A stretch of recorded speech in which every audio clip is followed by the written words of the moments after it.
சம்பவப்பட்டது என்று சொன்னானா? இல்ல திமுக அமைச்சர்கள் இதில் சம்பவப்பட்டு இருக்கிறான் என்று சொன்னானா? இல்ல வேற யாராவது சொன்னானா? அப்படி ஏன் என்கவுண்டர் செய்ய வேண்டிய அவசியம் இந்த காவல்துறைக்கு ஏற்பட்டது?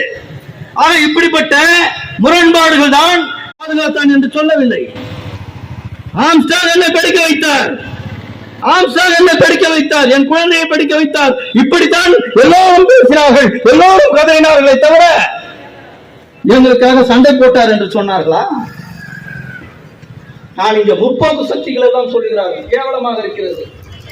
இதுவரைக்கும் எல்லா தலைவர்களும் ஆம்ஸ்டாங் படுகொலையை கண்டித்திருக்கிறார்கள், இரங்கல் தெரிவித்திருக்கிறார்கள். முற்போக்கு என்ற போர்வில் இருக்கிறவர்கள் இவரை ரவுடி என்று கட்டமைக்கிறார். ஒருவன் படிக்க வைத்தால் அவன் பேர் ரவுடி. என்னை பாதுகாப்பதற்காக நான் சண்டையிட்டால் நான் ரவுடி. நீங்கள் செய்தால் தியாகி, வீரன். என்னையா இது நியாயம்?